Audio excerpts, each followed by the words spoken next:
Welcome in, everybody, to the It's Official podcast. That's Jeff Siegel. I'm Jeremy Plonk, representing First Bet and Express Bet. Each week, we take on 5 hot topics around thoroughbred racing, and there's not a lot of hot racing this weekend. Only one graded stakes. It's at Santa Anita on Sunday. No graded stakes racing action on this Saturday. But, Jeff, there's been a lot of news off the track in the last 7 days for us to talk about.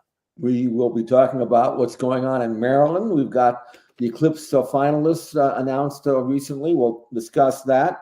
Couple of Triple Crown impact type of races over the weekend we can examine and evaluate. Got a really good 2-year-old or 3-year-old filly now in Richard Mandela's barn that might be a star. She certainly is a future star. She's probably a present one as well. And then we'll talk about the stars of the future. Got a couple of those to talk about. So there's still enough for us to fill the requirement. I think we've got some interesting topics we can knock about and then see where we're at. And fans of this show know we love college football, so congrats to our Michigan Wolverine brethren out there who won the national championship last night with a win over Washington. Jeff, for your Bruins, that'll be a conference game next year as the Big Ten gets even bigger. Washington, Michigan will rematch next year as conference foes. Yeah, it's a good thing we don't play Michigan next year on our schedule. But what was even better for me, I'm hoping, is that because now Michigan won, it means that Mr. Harbaugh might be going back to college, which is good. I mean, going back to the NFL, I should say, leaving college. And the Chargers, my Chargers need a coach. Maybe we'll get him. That'd be kind of fun to come out here. He used to coach here and play for him. And, of course, he grew up in California. So I think we might have an in. We need all the help we can get here for the Los Angeles Chargers. And so it was actually a good result for me for that reason alone. The changing landscape of college football in 2025 will be real. It'll be felt later in 2024. The landscape in Maryland is changing as well, and that's where we hit our first topic when it comes to thoroughbred racing this week. Maryland, my Maryland. Last week it was announced from the governor's office that the State Department of Labor in Maryland and their organization called the Maryland Thoroughbred Racetrack Operating Authority has made recommendations on what to do with the Pimlico property and who will be in control of racing in Maryland in the years to come. Of course, First is owned by the Stronach Group. First Bet and Express Bet, obviously part of the big parent company, the Stronach Group. I have to say that off the top for sure. So we have a vested interest on what goes on in Maryland.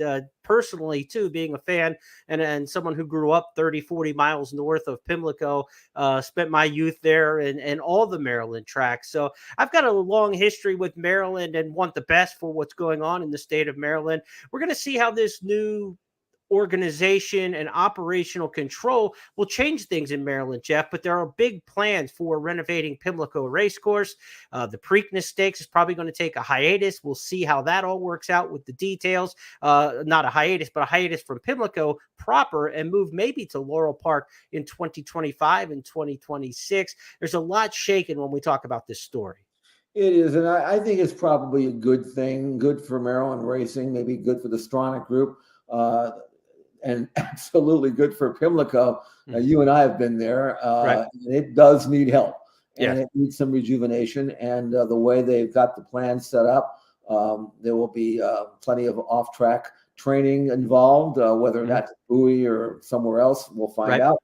But the track itself will take a much different look to it. They're talking about maybe reconfiguring the track to maybe to a different angle than it is right now. And also the grandstand will be considerably smaller and obviously better for the fans. So I think there's no downside to it if Maryland racing is going to benefit by it. And I have a strong suspicion that it will.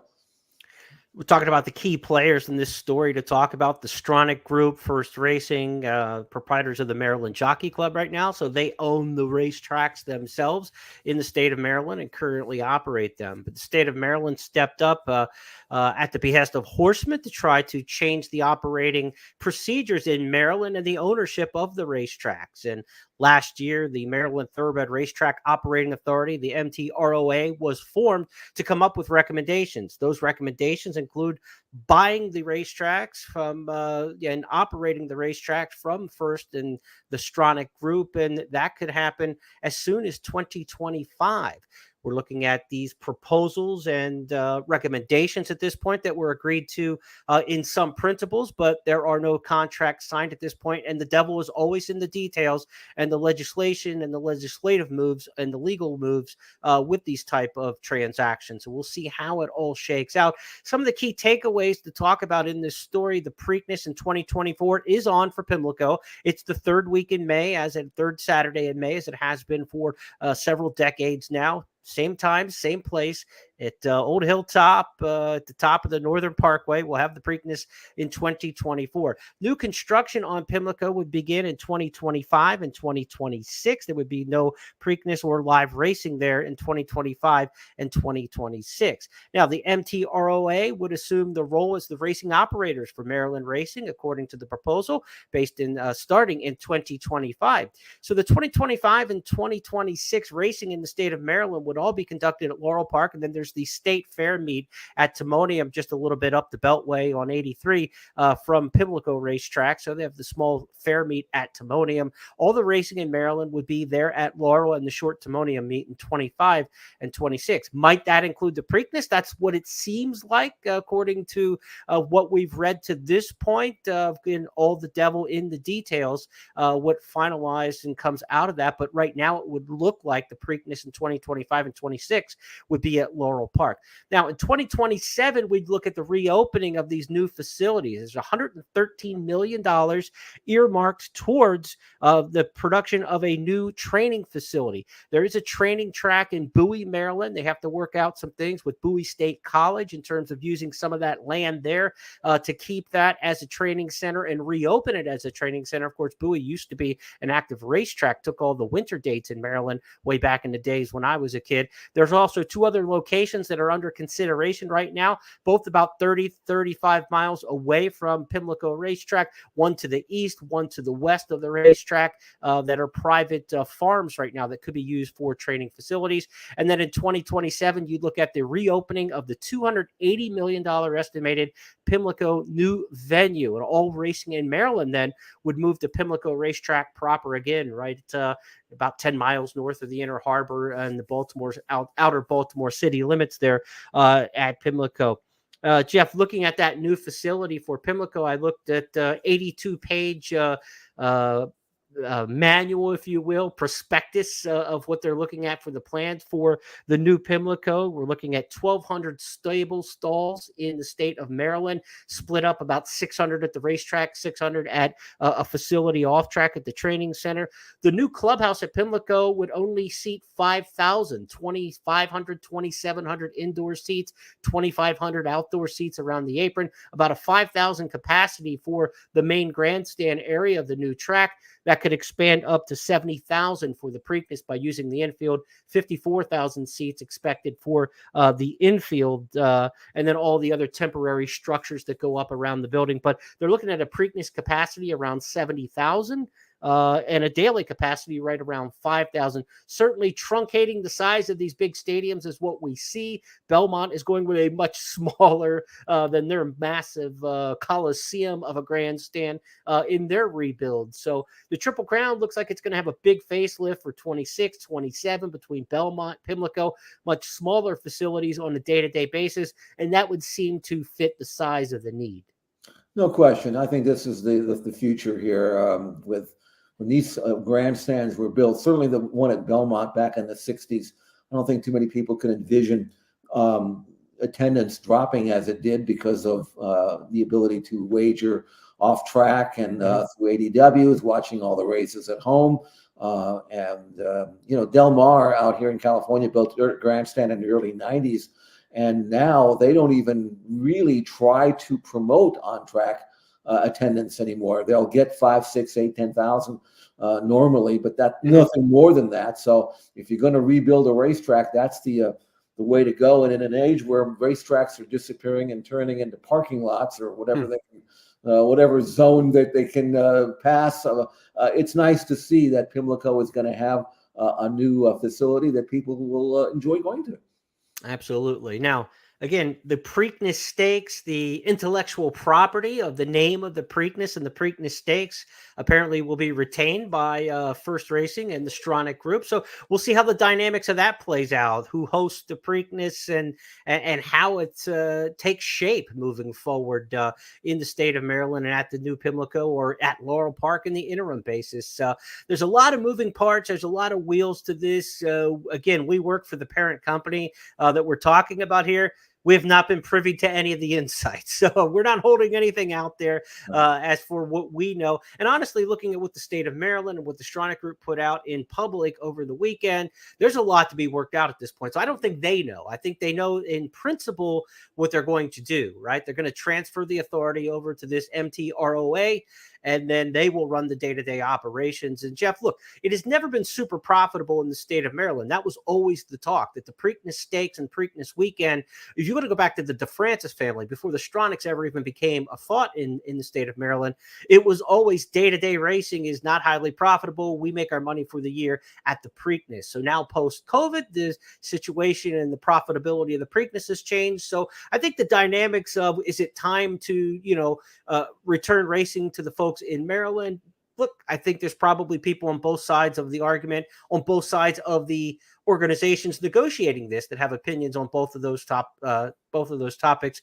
And we're just going to have to sit back and see how it all plays out, but we're going to stay on top of it and try to figure it out. And hopefully, knock on wood, when it's all said and done, what we're going to have is a much improved Preakness Stakes and a much improved Pimlico facility, obviously, which we would all love to see there for sure.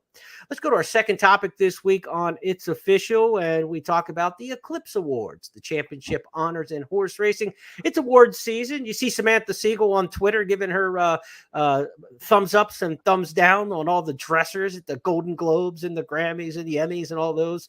The Eclipse Awards are the thoroughbred version of the season-ending awards, and our championship honors are going to be named here coming up in a couple of weeks' time, Jeff. Not a lot of surprises, I don't think, when it comes to how the voters, about 250 voters, vote on the Eclipse Awards in various media and racing capacities. The top three vote getters in each category are the finalists that were announced last weekend. Let's go through some of those finalists and talk about any surprises or any kind of topics to go with the Eclipse Awards that kind of catch your fancy. The 2-year-olds, Fierceness, the winner of the Breeders' Cup Juvenile, expected to be a runaway winner of that one. 2-year-old females, Hard to Justify, and Just FYI, 2 justifies in there, but Just FYI, the Breeders' Cup Juvenile Fillies winner, probably a runaway. As for the 3-year-olds, it starts to get interesting at that point. It does, because Auguste Rodin is now in the final 3, and I don't know how you feel about this. I'm not even sure how I feel about it, because he ran once in the States, obviously won the Breeders' Cup turf, and did so very, very impressively. But is that enough to make him a champion 3-year-old with one start? And the voters obviously think it was. But if he is going to be included in the final 3, then don't you have to consider his European form? And this is a colt that beat older horses and won a Grade 1. He also won the Epsom Derby, won the Irish Derby, and that is so far superior on pure resume than the 2 others. He almost has to be voted the champion 3-year-old. And yet, is that really where you want to go for a horse in a hit and run situation? I'm troubled by that. How do you feel, Jeremy? I would say, because we look at champion 3-year-old, we are talking dirt, turf, everything mixed together. And when you're talking champion American 3-year-old, which is what we're talking about in the Eclipse Awards, I think the dirt's got to take some precedence in that respect. Our best horses run on the dirt as 3-year-olds. And so in a category like champion 3-year-old, I'd have a very hard time taking a one-shot Euro who ran on turf here in the United States. If you want to talk champion turf horse for Auguste Rodin with one particular start in the U.S., I talk about dirt is the key to American racing, but the key to turf racing in America, and if we're just talking about voting for turf honors, is the Breeders' Cup. It's about who wins on championship day and who has the season that gets to championship day. So I could make a case for a one-shot Euro in a turf category, but in a dirt category, that horse had better be absolutely superior. It has to win the Breeders' Cup Classic to me in order to win a championship on the dirt. A 2-year-old would have to win the Juvenile on dirt in order to be the champion 2-year-old in America, like a Rossi did, when he won the Breeders' Cup Juvenile on dirt. I think if the Europeans are on turf, I'll take the one-hit wonders and in that voting situation. But they're not going to trump the dirt form in the U.S. to me with one start on the turf course. Like I thoroughly agree with that. These American 3-year-olds, they're not programmed or conditioned to run on grass. Even if you think that maybe that's going to be something that the voters are going to take into consideration, maybe you change your game plan for a grass horse, but it's not. And whereas I could look at the nominations here and say, okay, who should be champion turf male? Auguste Rodin, Master of the Seas, or Up to the Mark. I would feel comfortable voting for Auguste Rodin, but I certainly would not be comfortable voting for champion 3-year-old.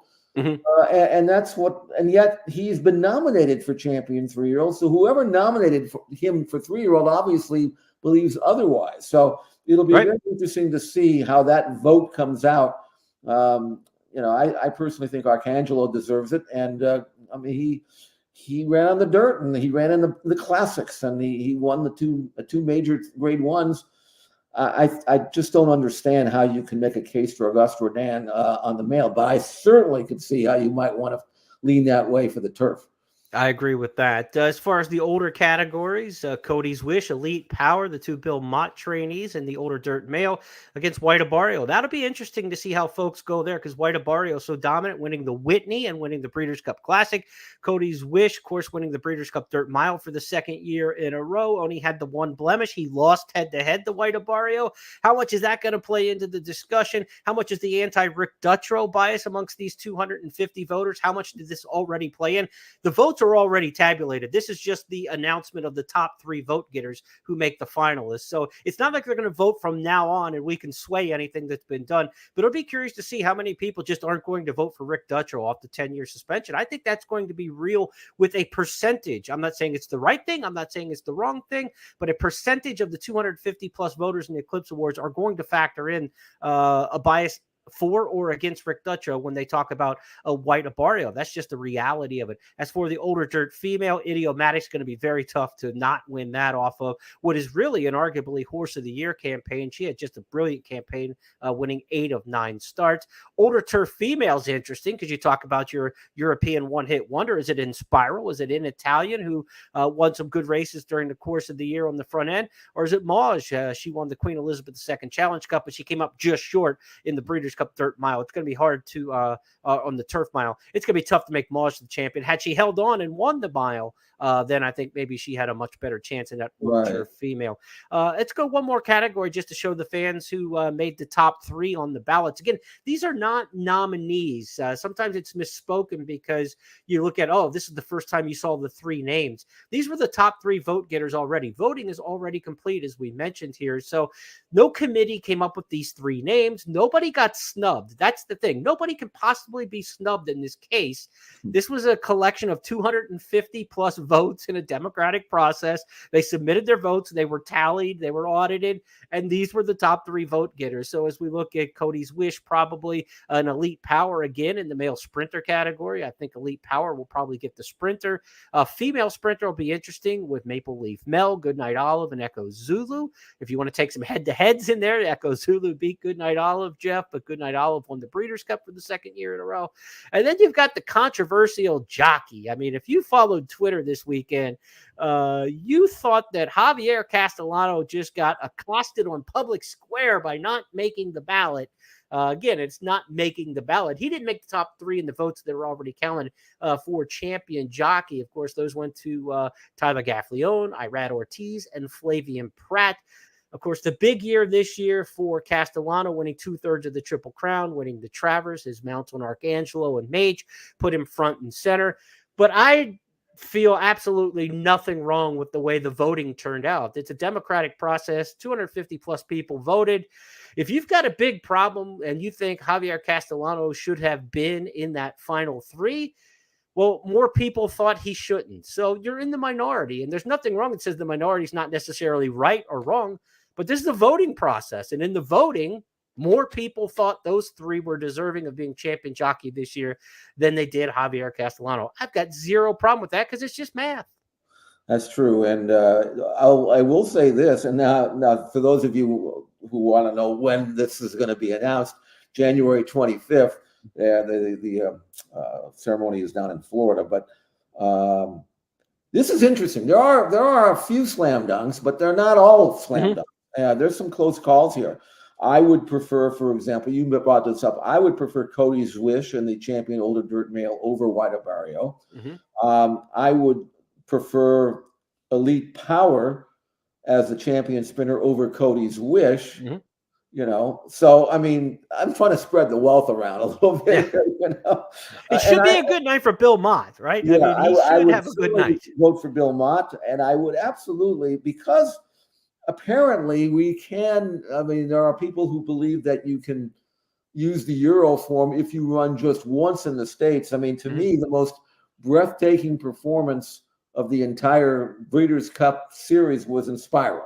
I mean, that's the only race she ran in the States. It's the only race that she won. But to me, I watched her run against an Italian, and she went by an Italian like she was standing still. It's hard for me to vote the other way. So in that case, I probably would lean to the Euro, because in Spiral's form overseas was outstanding as well. When it comes to the jockeys, I don't really have a great feel for it, one or the other, right? I mean, it's one of these, like, I mean, whatever you want is fine with me. It's Irad Ortiz. He's the best jockey. I know, but there's a lot of people who don't want him. You might talk about Dutra. A lot of people don't want to give Irad the trophy either. So it'll be interesting to see how those votes come up. Yeah. But it's interesting, and some people really care about this. They'll express their opinions in various forms. Others, like me, I'll say, whatever. I'm not that. I won't be upset whoever wins. I don't vote for one of the reasons. I won't even get into that. But the bottom line is that I'll be watching this year, because there are some tight races here that could be decided either way. I'm really interested to see how the voters, handled the Euro factor. That's the one that I want to find out. And disclosure, I do not vote in the Eclipse Awards either. So Jeff and I were observing what others have done in this particular part and not part of the decision-making process. Let's go to our third topic this week on It's Official. Our Triple Crown tracker had a couple big stakes races over the weekend at Santa Anita and Aqueduct. It was the San Vicente on the West Coast. It was the Jerome Stakes on the East Coast. Let's start with Muth, the Bob Baffert trainee, coming off a second-place finish in the Breeders' Cup Juvenile, cutting back to 7/8 of a mile and showing no problems in the San Vicente. Muth on the outside, and Pilot Commander head and head turning for home. Two back to Slider in third, 3/16 of a mile to go. Muth and Pilot Commander, friends in the morning, foes in the afternoon, and Muth is let loose now. And here comes Muth through the stretch, outclassing them in the San Vicente. It will be Muth and Juan Hernandez to win it by 3 emphatic lengths. So Baffert goes 1-2 in the San Vicente, a new kickoff for the Santa Anita Derby Series. The San Vicente used to be a February race, and the beginning race was the 2-turn Sham Stakes going a mile. So they go back to 1 turn to start the campaign at Santa Anita, and Muth looks like a good one. We know he was good last year, the second-place finish in the Breeders' Cup Juvenile, the big run in the American Pharoah Stakes. He's one of the better horses of this crop right now, Jeff, until others maybe ascend past him. But when you look at today, Muth is one of the top 3 or 4 out there. He's got a really good resume. Let's face it. He's already a Grade 1 winner around 2 turns. He lost little in defeat, went second in the Breeders' Cup Juvenile to the certain-to-be champion Fierceness. Comes back his first start as a 3-year-old and wins rather convincingly. So, I mean, there's nothing wrong with Muth. I think the thing that we think is, okay, he's really, really good. But is he the best? And that I don't know whether that is. The 91 buyer number that he earned is good, but you're going to have to do better around 2 turns to to be among the best in the division. I mean, if you say he's one of the best, I mean, he's certainly a top 10, maybe a top 5 or 6. But I'm actually thinking that he's going to win these kinds of races, but maybe when he faces the very best around, Fierceness, those kind of horses, Nisos, that's where I want to find out if he's quite good enough. As for the runner-up, Pilot Commander, he ran well. I thought he put up a little bit more fight than Muth. He's not a great athlete, Pilot Commander. I mean, he doesn't change leads. He's very sloppy on his leads, very awkward. He's going to win some good races because Bob's going to move him around, I think. But right now, I think he's, outside of the major contenders. Slider, I think, is a sprinter. So it was a good, solid race. It kind of came out like it was supposed to, 2-5 wins. Muth didn't really do anything that we hadn't already seen him do. Right. I say he's top 3 or 4 when it comes to resume as of right now, accomplishment to this point. Yeah. You're going to see my rankings in just a bit. I've got him a little lower than that. So I don't, like you, when you start speculating ahead of like, okay, here's what he's done. That's good. Check the box. But when you think other horses have more ceiling, more, rise in them, then you start to come down a peg or 2 or 3 as you start stacking these horses up. We'll look at my top 10 in just a bit, but drum roll, please, for the top 10. We're going to see drum roll, please, in action in the Jerome Stakes, winning at Aqueduct. They approach a quarter mile left to go. El Grandeo is still there. El Grandeo is kicked on. Continuing to challenge as Conate. Drum roll, please. Starts to go through the gears on the grandstand side. El Grandeo is trying to find that wire, but here comes Drum Roll Please in clear pursuit. Drum Roll Please is now up by a half length. It's Drum Roll Please with a 1/16 of a mile to go. It's going to be Drum Roll Please. And Javier Castellano awarded Derby points. They win the Jerome. Speaking of Javier Castellano, maybe that'll be one of his horses towards the 2024 Kentucky Derby. Drumroll, please, trained by Brad Cox, who seems to dominate this time of year on the Triple Crown Trail, as we've seen over the past few years for sure. Drumroll, please, a horse who was 3rd in the Remsen Stakes, Jeff, behind Dornock and Sierra Leone. So we know he's faced some pretty good competition. The cutback in distance was no problem here, just like we saw with Muth, cutting back from 2 turns to 1. It was a 1-turn mile over a very, very deep surface. And Drumroll, please, who trailed early, maybe that's where you wanted to be. He rallied wide. The dueling front runners kind of gave it up. Final time that shows you how slow this track was, 1:41.4, which is actually a really good time for a mile and 16th, not for a mile. So it's a hard race to really get a gauge on. I mean, there was spread out. He did what he had to do. He didn't really explode the last part. He was just kind of outstayed everybody. El Grandeo, who was part of that pace, had a right to give it up, but he was still 7 lengths clear of everybody else. So he actually ran pretty well. But again, I don't know. I mean, it's good for the Remsen form to be promoted a little bit here. But again, Drumroll Please is going to have to show in future starts that he belongs in the higher echelon. Yeah, he reminds a little bit like Hit Show was last year, for Brad Cox, winning the Withers in the winter at Aqueduct. Not the most brilliant horse in the world, but, that horse ended up top 5 in the Derby and 4th in the Belmont. So, a horse like Drumroll Please may not be the brilliant one who's going to get the big candy in one of these races, but he could play down the line in the series for Brad Cox. Let's see where they go next with him, whether they stretch out to the Withers at 1 1/8 they await the Gotham and go the 1-turn mile, where they head back out of town with Drumroll Please, who could go south for Brad Cox, who runs a lot of horses at fairgrounds at Oaklawn this time of year. My countdown to the Crown Series debuted last week. Week 2 will be published this Friday. I've got an updated top 10, and we're going to share that with you right now. Here's how I see it at countdowntothecrown.com. For week number 2 of the series, I've got the top 10 lining up this way. Fierceness, the Breeders' Cup Juvenile winner on top. Nisos, the impressive Bob Baffert Del Mar Stakes winner. Then I've got a couple that may not be in everybody's top radar. Knight's Bridge, an impressive winner by 10+ lengths for Bill Mott at Churchill Downs. Sierra Leone, the runner-up, I think, in the Remsen, is the horse out of the Remsen to watch there. Snead, a horse who was 2nd in the Gunrunner Stakes at Fairgrounds. A lot of horses who ran behind him have franked his form in recent weeks. I think that one for Brendan Walsh has a big future ahead of him. Parchment Party could continue a good winter for Bill Mott. There's Muth. We talked about he's got a top 3 or 4 resume, but I think there's some other horses as we get further down the line. You'll see Muth probably fall even farther in these ranks. Change of Command is the new face to my top 10 this week, Jeff. He won an allowance race Friday at Gulfstream Park for trainer Shug McGahee. Go back, look at his past performances, look at Orbs. He has taken the exact same path Orb did back in 2013. You can be sure Shug's going to have this horse, Fountain of Youth, ready to go next time out. Then I've got Dornock in there, Catching Freedom, the horse who last week won the Smarty Jones Stakes at Oaklawn, cracking the top 10 there at the bottom of it. Your thoughts on this list or some names that you think maybe should be up there? Well, you're the first and maybe only on the block to have Parchment Party on there, but I like that, stepping out of the box, so to speak, and going with a horse that won a maiden in an allowance race. Dornock, I think, has a chance to advance if he gets his act together. He still hasn't figured things out, but there's a lot of natural talent in that body, and of course his full brother won last year, Mage. So I could see him advancing a little bit.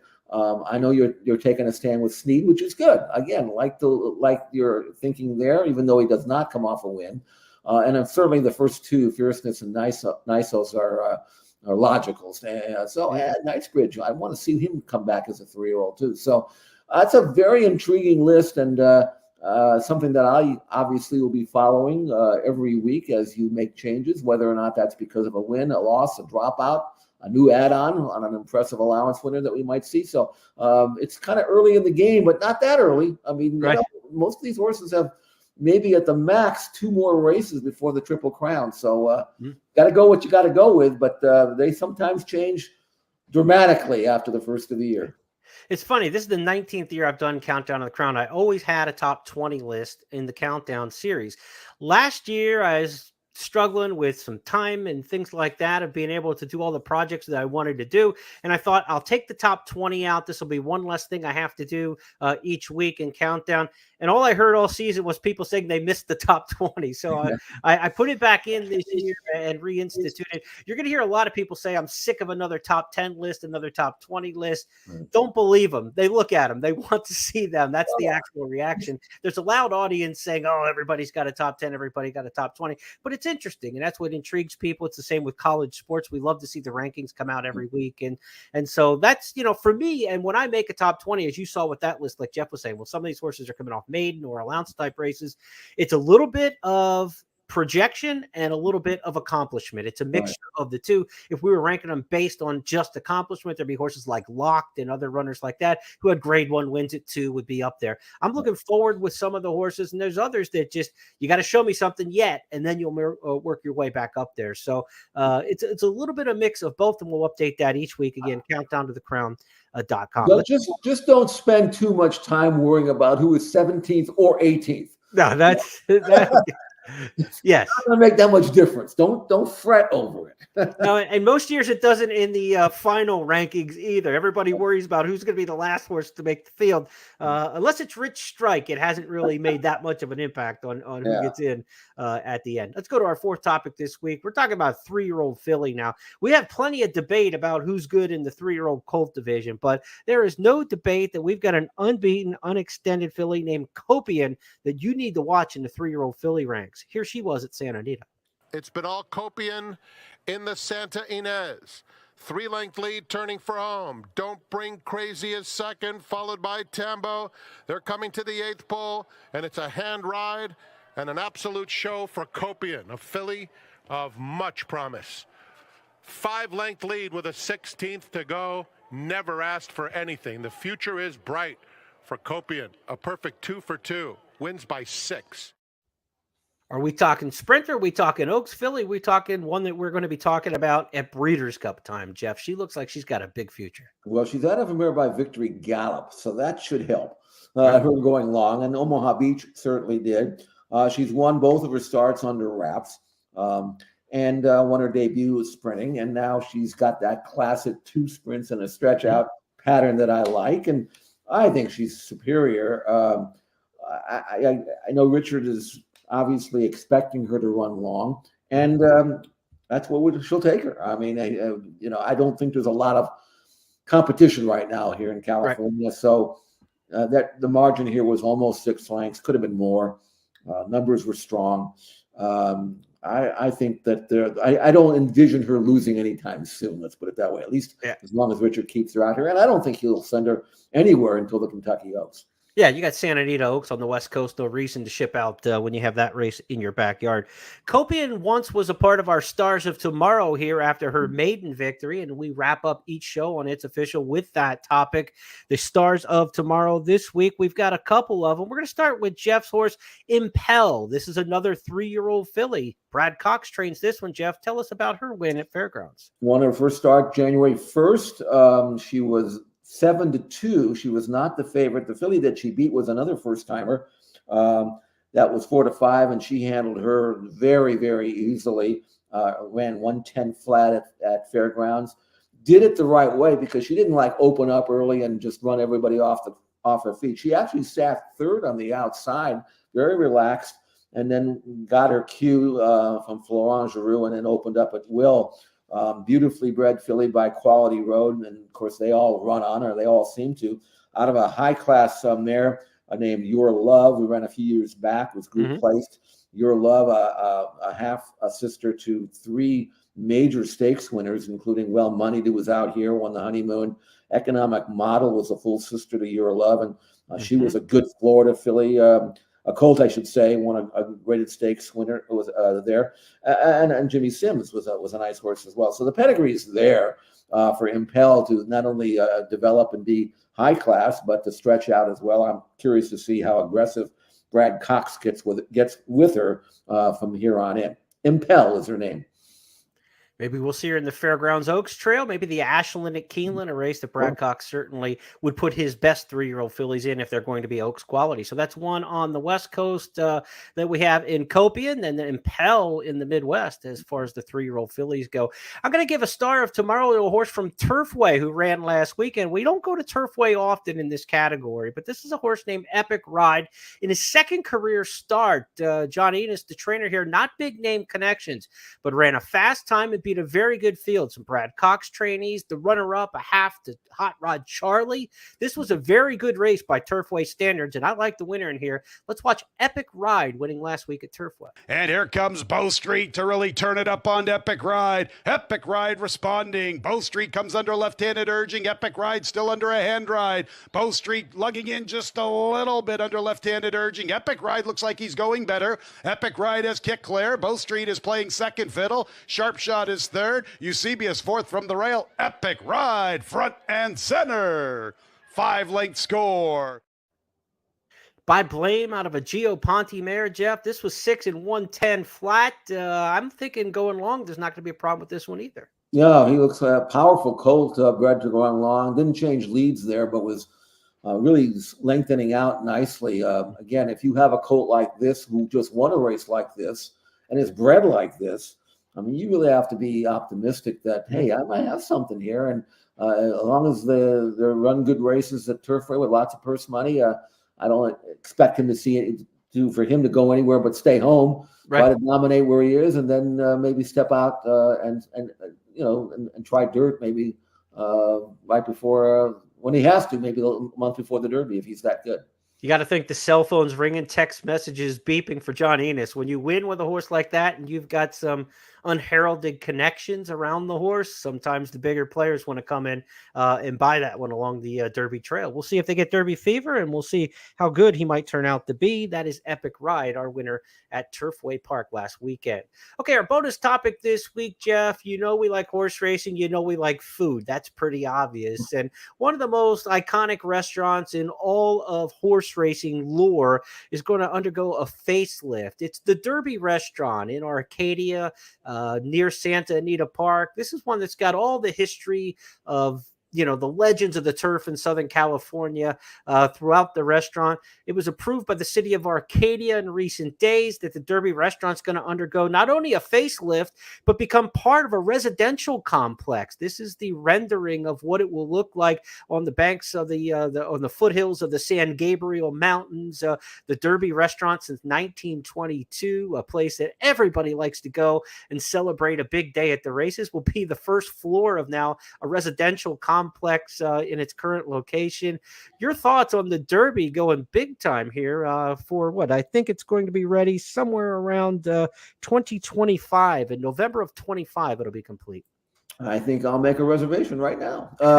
You might need to. I drive by that restaurant every day, back and forth, and we used to celebrate that back in the '80s. Whenever we hit a pick six, we go all because we all did it. I mean, we were all kind of a team, 4, 5, 6 guys who put the money up, and we'd go there and celebrate in the George Wolfe Room, named after George Wolfe, of course, of Seabiscuit fame. It's a kind of a private area where it's one big room with one big long table, Right. So that was good memories, good times, and great food, by the way. I mean, It really was. Want a good steak, that's where to go. So yeah, I mean, I'm looking forward to that. 25. That's not that. That's almost 2 years, but I'll wait. It's worth the wait. When I was a Cub reporter, just starting out in the game, I was working with NBC in the research department, and we were out there to cover the Norfolk Stakes in the fall meet one year. Charles Canny, Mike Battaglia, Tom Hammond, and the crew. And Charles said, "You're coming with us to dinner tonight. No, we're going to the Derby." I was like, "Oh, I've never heard of it." My first time at Santa Anita.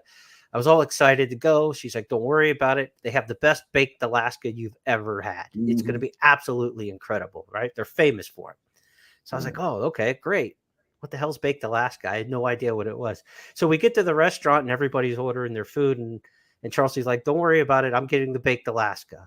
So I'm thinking, okay, we're getting that. We're going to split it.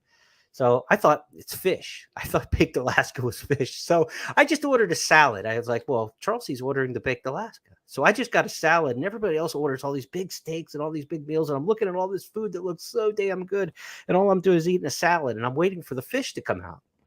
Well, dessert comes around, and of course, you guys know the punchline to this. Baked Alaska is an ice cream dish. It has nothing to do with fish. So my first meal at the Derby was a salad and ice cream for dessert. That's what I ended up with. And I never got the experience that time of how great their steaks and chops and all the other stuff was. So I learned that day what Baked Alaska was, and Charles Canny picked up the tab. She's a good egg.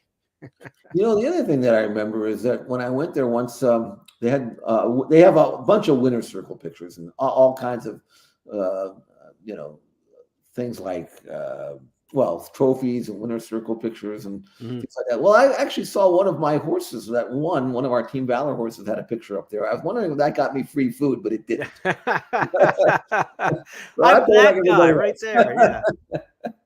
Anyway, it's a great place to go, and I'm looking forward to the new version. And in the comments section, let us know your favorite restaurants of the tracks you go to. I know there's a great scene at Oaklawn across the street from the racetrack and different places around the country. When you're down at Del Mar, when you're at Saratoga, there's so much, in downtown Saratoga and on the outskirts. Tell us about your favorite places to go when you go to the racetrack. It's all part of the experience. And especially, there's nothing better than winning at the track and then going out and celebrating afterwards. It's playing with house money when you go to dinner afterwards or go for drinks afterwards. It's always a good time. So good luck to those folks around the Derby restaurant and fans of it who will be going there in years to come. That's our bonus topic this week on It's Official. And that'll wrap up our 5 topics because Jeff Siegel and I said so. They were in order, Maryland by Maryland. We talked about the Stadium Authority taking over in Maryland with the racing, the racetrack, the MTROA, and the State Department of Labor, maybe taking over the racing as soon as 2025 in the state of Maryland, and the future of the Preakness and Pimlico racetrack. We talked about the Eclipse Award finalists, the top 3 vote getters named in each of the categories, and some of the controversies and some of the discussions that go with that. Our Triple Crown tracker took you to Santa Anita for the win by Muth in the San Vicente, to Aqueduct for the Jerome Stakes, where the winner there was, drumroll please. Unbeaten and Unextended introduced you to the filly Copia, and in fact reintroduced you because she was one of our stars of the morrow in the past. She won this past weekend in Santa Ynez. And Impel was one of our stars of tomorrow for this week's show, winning January 1st at the fairgrounds, 3-year-old filly for Brad Cox, as well as Epic Ride, a Turfway winner for trainer John Enos, winning on January the 5th. Again, those are our topics this week, and we'll do it all again next week with 5 more topics on the big board. Jeff, we're in the middle of a storm here today on the East Coast. Luckily, on a Tuesday, there wasn't much running. Mahoning was running in parks. Not a lot of thoroughbred action on the East Coast. Hopefully, it warms up, dries up, and we get this bad weather out for the weekend. We're looking forward to some good racing. Yeah, it's 75 and sunny here, so that's fine. I teed you up for that one. That's your problem, not mine. Head All right, to well, the Derby. good. Go get you a baked Alaska then. Go get some ice cream on a 75-degree day. I think it's $40. I just looked on the menu. The baked Alaska is $40 if you want to. Okay, I'll remember that. Well, on behalf of Jeff Siegel and everybody with First Technologies, I'm Jeremy Plonk. Have a great day, and we will talk to you on Friday when we handicap races on the First Call podcast. Take care, folks.